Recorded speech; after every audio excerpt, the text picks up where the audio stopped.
Alors, vous avez tous entendu parler des chiffres du chômage et ils viennent de monter.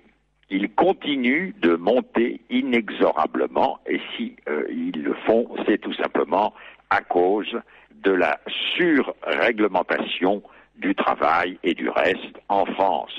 Donc, c'est à cause du socialisme. Le chômage est le fils du socialisme. Il est donc faux de dire, comme l'avait fait François Mitterrand, que pour le chômage, on a tout essayé. Non, on n'a pas tout essayé, on n'a pas essayé la solution libérale appliquée dans les pays où le chômage est bien inférieur au nôtre, comme l'Angleterre, l'Allemagne et bien d'autres. Le libéralisme a malheureusement mauvaise presse en France. Il est attaqué en effet sur deux fronts. À gauche, on lui reproche sa dureté, son absence d'humanité, le renard libre dans le poulailler, vous connaissez. Et à droite, on lui reproche au contraire son laisser-aller, son laxisme, drogue, immoralité, éclatement de la famille, etc. Alors, autrefois, dans un livre qui s'appelle « Peut-on être catholique et libéral ?», j'ai répondu à ces deux critiques contradictoires et opposées en m'efforçant de démontrer qu'elles étaient l'une et l'autre fausses et injustes. Le libéralisme ne donne pas de mode d'emploi, ne dit pas ce que nous devons faire de notre liberté. Il établit des règles de juste conduite, les plus neutres et les moins intrusives qui soient, et il nous demande simplement d'agir de façon responsable. Mais cette réponse, la responsabilité, peut apparaître aux personnes qui m'écoutent comme étant un peu théorique.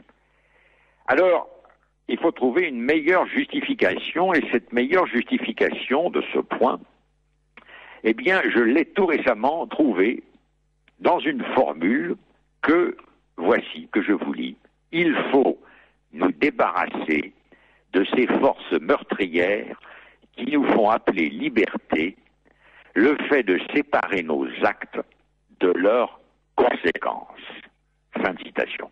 Eh bien, cette phrase est de François Michelin, qui vient de quitter ce bas monde et à qui je tiens à rendre hommage aujourd'hui.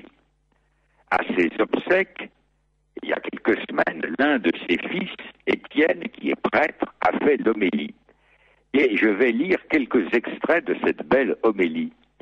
Elle se réfère à cette fameuse prière du roi Salomon, fils du roi David, pour demander à Dieu l'esprit de sagesse et d'intelligence quand il allait commencer son règne et qu'il était tout jeune et tout inexpérimenté. Parce que tu as demandé cela, et non pas de l'or, des richesses ou la longévité, répond le Seigneur, en substance, je te comblerai de bienfaits et ton règne sera prospère.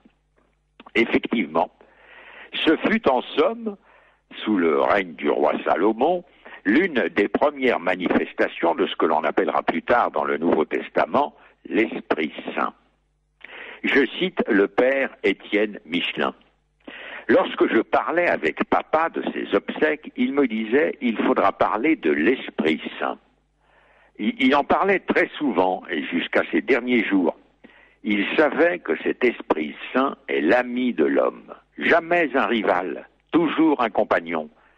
Son guide, il voulait que ce soit cette sagesse qui sort de la bouche du Très-Haut, ouvrant fréquemment le petit livre du Nouveau Testament qu'il avait dans sa veste. Il la recevait dans les rencontres professionnelles, il la voyait à l'œuvre, dans la matière, dans le latex, dans les nanotechnologies, dans les canards qui volent, dans une fleur, dans une suite de bacs pour violoncelle seul. À son insu, il la communiquait. Il cherchait sans cesse comment mieux correspondre à ce souffle, ce pneuma. Il l'exprimait de manière imagée. Le pied est-il fait pour la chaussure ou la chaussure pour le pied? Le capital est pour l'entreprise ce que la coque est pour le marin. On lui posa un jour la question suivante.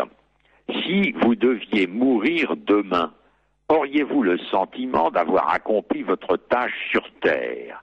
Il a répondu ceci. Qui peut prétendre avoir accompli sa tâche? On n'a jamais fini de s'enrichir au contact des autres et de les enrichir en retour. Quelqu'un qui meurt en pleine conscience ne peut qu'avoir le sentiment qu'il lui restait encore tout à faire. Fin de citation. Oui, c'est un sentiment d'inachèvement, certes, mais aussi de confiance et d'optimisme envers les capacités créatrices de l'homme. Voici ce que François Michelin disait encore. Je sais par expérience qu'il y a en l'homme des ressorts exceptionnels qui se révèlent au grand jour en cas de difficulté.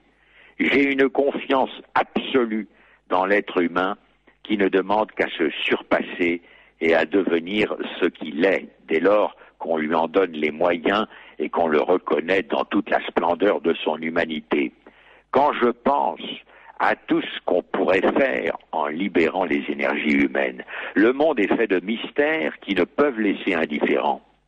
Pourquoi l'homme a-t-il cette dimension affective et humaine si belle? Pourquoi le progrès technique est-il sans limite? Pourquoi le monde est-il ruisselant d'intelligence, comme disait Einstein? S'est-il créé tout seul? L'esprit est-il le produit de la matière? Ou au contraire, la matière peut-elle être appréhendée et comprise par l'esprit? Fin de citation. Eh bien, je dirais que la meilleure démonstration de la justesse de ses convictions spirituelles, c'est l'entreprise Michelin elle-même. Un succès total et dans tant de pays.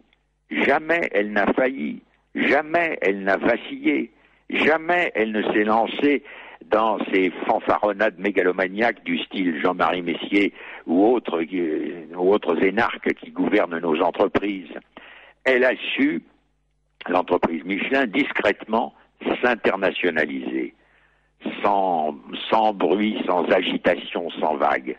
On dit même que sa cote à la bourse serait sous-évaluée. Nul doute qu'elle fut aidée à cette réussite par l'esprit de François Michelin, c'est-à-dire par ce même esprit de sagesse et d'intelligence qui fut donné au roi Salomon. Veni creator spiritus, viens esprit créateur. C'est aussi un peu la prière de saint Thomas d'Aquin.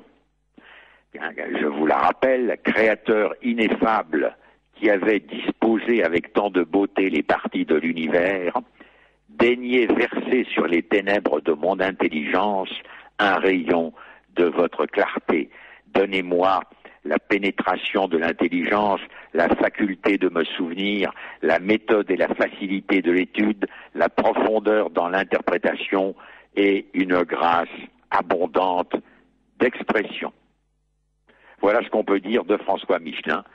C'était Patrick Simon. Merci de m'avoir écouté.